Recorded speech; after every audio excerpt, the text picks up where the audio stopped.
I had lunch with a friend the other day. His name's Bill. I've known him for 15 years, and we're both trivia nuts. And when we get together, we trade trivia. And you know what talking trivia is like between trivia nuts? The Canadian humorist Stephen Leacock said in one of his stories, which is called Gertrude the Governess, Lord Ronald said nothing. He flung himself upon his horse and rode off madly in all directions. And that's what it's like when trivia geeks talk trivia. We ride off in all directions. For example, this time I said I thought that the greatest Tarzan movie was the 1959 Tarzan's Greatest Adventure with Gordon Scott, the one in which one of the baddies is Sean Connery. And Bill disagreed. He said Tarzan and His Mate is the best Tarzan film. And I said I remember there was a B-Western cowboy star called Ken Maynard. He had a horse called Tarzan, didn't he? And Bill said, well, Hopalong Cassidy also had a white horse. That was called Topper.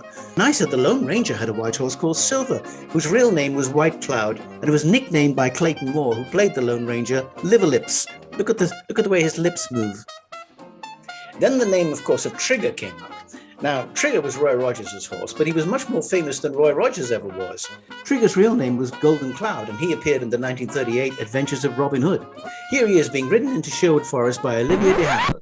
All right, I know what you're saying. Is this of any use to man or beast? Well, geekdom paid off for me. My casual interest in all things weird and wonderful ended up with me getting an honest-to-goodness job. For 13 years, I worked writing questions on a TV game show about TV. It's called Telly Addicts. I learned a thing or two. Here's a round from Telly Addicts, which makes me happy. Watch it and guess why. The Spotlight round starts now. Whose voice was heard first on every episode of Dad's Army? Bud Flanagan. Yes, look at this. Name the film. West Side Story. On which show would you meet Victor and Margaret Meldrew? One Foot in the Grave. Sue, which family own a yellow Robin Reliant van? The Trotters. Look at this. Who's behind the disguise? Nick Owen. Complete the catchphrase. Nudge, nudge, wink, wink. Cinema, cinema. Yep. Jackie, which Doctor Who actor starred in the life and lives of a she-devil? Don't know. Tom Baker. Look at this. Name the actor. Anton Rogers. Yeah. Who owned a pet rat thinking it was a hamster? Manuel. Yeah. Denise, complete the title. Drop the... Donkey. Dead donkey. Yes. Look at this. Name the character. Parker. Thunderbirds. In Blackadder Goes Forth, Colonel Melchit's sidekick was called...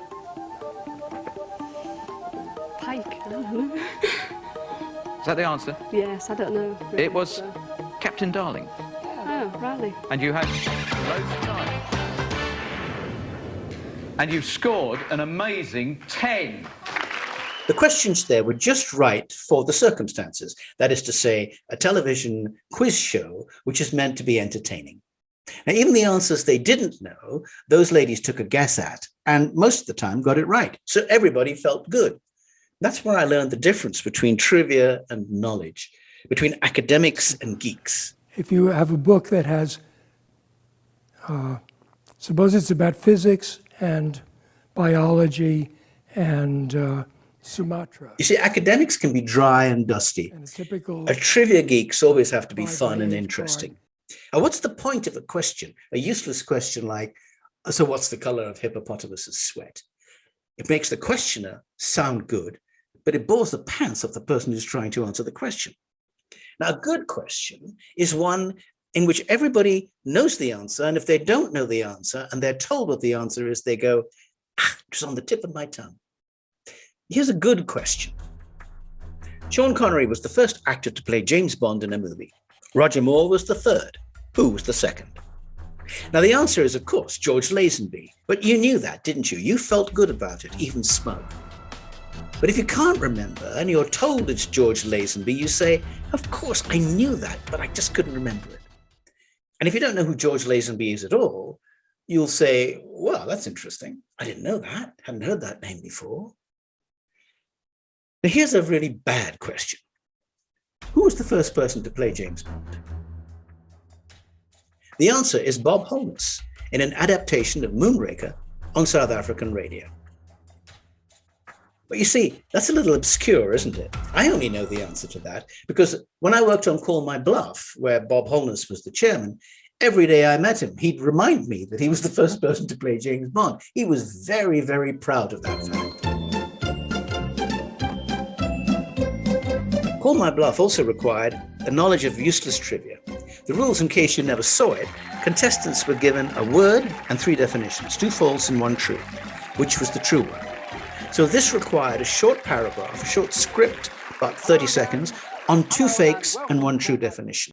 The fake definitions needed to sound real, and the real definitions needed to throw people off the scent. Here's one of my scripts as an example of being delivered brilliantly by Derek Jacobi. Goat suckers are totty palemate. Western swifts are totty palemate. Loons are totty palemate. Or, if you want another word for it, they are all steganopithus. If you look very carefully, you'll find that Donald Duck is totty palemate. Now, totty palmation is a very hot topic at the moment because there's a great deal of heated debate among paleontologists as to whether dinosaurs were totty palemate. Now, since I know the meaning of totty palemate, I can't believe that they were, because why would a creature need to be totty palemate? Well, a creature would need to be totty palemate or steganopithus in order to swim. Now, dinosaurs didn't need to swim, ergo they couldn't have been totty palemate or steganopithus. Now, if you look at the feet of a totty palemate creature, what do you see? You see a membrane joining all the toes together. In other words, you see a wholly webbed foot. So, just to sum up, goat suckers, western swifts, loons, Donald Duck, but not dinosaurs, are totty palemate. They are webbed feet. I thought we'd never get there. By the way, that was the real definition of totty palmate, webbed feet. And just by writing that little script about totty palmate and webbed feet, I became an expert on webbed-footed creatures. I don't care. I'm a trivia geek. And what name's given to a slot or recess, usually rectangular, cut into a piece of wood or stone to receive a matching projection called a tenon? Mortis. What word for a decorative marking of the skin made by puncturing it and inserting colourings comes from Polynesian languages such as Tahitian? Tattoo. Which children's character was first played on stage in 1904 by 37-year-old Nina Buseko, the sister of the play's director? Although he's a boy, he's usually played by a woman. Peter Pan. What is the roundest thing in the universe? The Earth is thingy, is it squashed? It's not round. No, that's right, it's an oblate spheroid. Oh, Nelly Furtado! He's got a word for everything. We love trivia. We wallow in the stuff, but some people don't.